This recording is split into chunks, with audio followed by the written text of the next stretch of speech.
सिर्फ एक बार बेशर्म होकर कर लो ये काम, करोड़पति बन जाओगे। आचार्य चाणक्य कहते हैं कि प्रत्येक मानव के जीवन में कभी न कभी ऐसे मौके जरूर आते हैं जहां आपको पूर्णतः बेशर्म बन जाना चाहिए, क्योंकि अगर इन मौकों पर आपने कोई शर्म दिखाई तो इसमें आपका बहुत बड़ा नुकसान हो सकता है। सबसे पहला मौका है धन मांगना।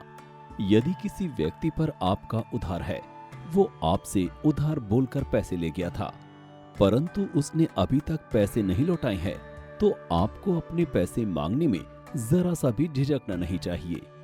आपको अपने पैसे मांगते वक्त शर्म को बिल्कुल त्याग देना चाहिए, क्योंकि अगर आपने इस कार्य को करने में जरा सी भी शर्म दिखाई तब तो फिर आपके पैसे कभी भी कोई भी वापस नहीं करेगा और आपकी मेहनत की कमाई ऐसे ही चली जाएगी। इसके अलावा यदि आपको धन की जरूरत है और आप किसी से उधार लेने में शर्मा रहे हो, तब ऐसी स्थिति में भी आप ही का नुकसान है। जरूरत के समय किसी से भी पैसे मांगने में शर्म न करें। बस इस बात का ख्याल रखें कि जब आपका कार्य हो जाए उसके बाद उस व्यक्ति को पैसे वापस कर दें। दूसरी स्थिति है ज्ञान प्राप्ति। यदि कोई व्यक्ति ऐसा है जो अपनी कक्षा में बहुत शर्म करता है और उस शर्म की वजह से वो अपने शिक्षक से वो कभी भी प्रश्न नहीं पूछ पाता, ऐसा व्यक्ति कभी भी शिक्षा नहीं प्राप्त कर पाता, क्योंकि उसके मन से कभी भी किसी भी विषय से संबंधित संदेह खत्म ही नहीं हो पाता। इसलिए आचार्य चाणक्य शिक्षा में शर्म की मना कर रहे हैं। तीसरी स्थिति है भोजन में शर्म।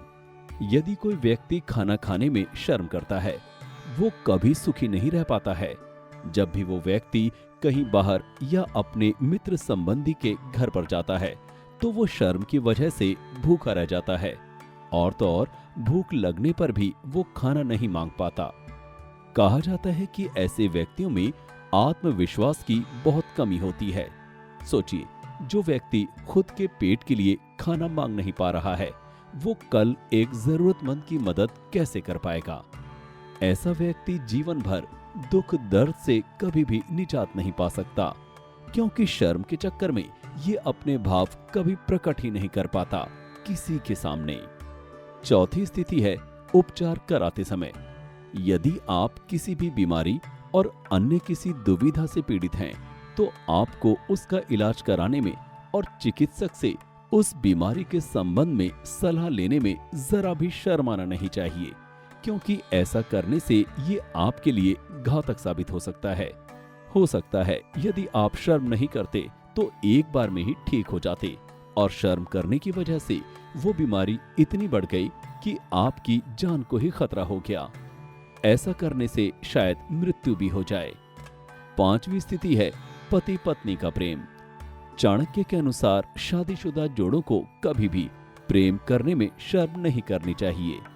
पति को पत्नी से और पत्नी को पति से बेझिझक होकर प्रेम से संबंधित बातें करना चाहिए, क्योंकि यदि कोई युगल ऐसा नहीं करता है तो पति और पत्नी में आपस में संदेह घर कर जाता है। संदेह होने पर कोई तीसरा व्यक्ति भी आकर उनके रिश्ते में दरार पैदा कर सकता है। इसलिए कभी भी अपने जीवन साथी से बात करने में शर्माना नहीं चाहिए। दोनों में जितनी ज्यादा बातचीत होगी, रिश्ता उतना ही गहरा होगा और संदेह के लिए कोई स्थान ही नहीं रह पाएगा। छठवीं स्थिति है पुराने कपड़े पहनने में। चाणक्य के अनुसार अक्सर मनुष्य अपने घर परिवार की स्थिति की परवाह किए बिना अन्य लोगों से अपनी तुलना करने लगता है। आप खाने पीने, रहन सहन, पहनावे आदि में दूसरों के जैसा बनने की कोशिश करने लगते हैं, जबकि आपकी सारी परिस्थितियां उनसे अलग हैं। आपको हमेशा अपनी पारिवारिक और आर्थिक स्थिति के हिसाब से ही वस्त्र धारण करने चाहिए। कभी भी ये नहीं सोचना चाहिए कि मेरे कपड़े पुराने हैं या मेरे कपड़े उससे सस्ते वाले हैं। आपके पास जो भी कपड़ा उपस्थित है वो अच्छा है, क्योंकि इंसान की पहचान उसके चरित्र और विचारों से बनती है, न कि कपड़ों से। कपड़े तो बस एक लिबास मात्र हैं। अगली स्थिति है अपने से उम्र में छोटे व्यक्ति से सुझाव लेने में।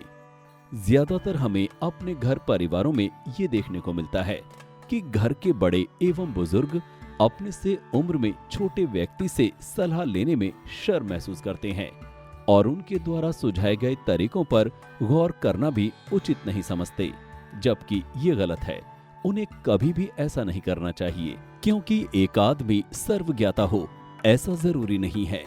हमेशा ही कुछ न कुछ ऐसा जरूर होता है जो हमें नहीं पता होता।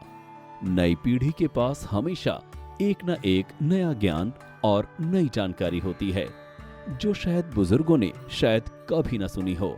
इसलिए अपने अहम को किनारे रखकर अपने से छोटे व्यक्ति से जरूरत पड़ने पर सलाह ले लेनी चाहिए।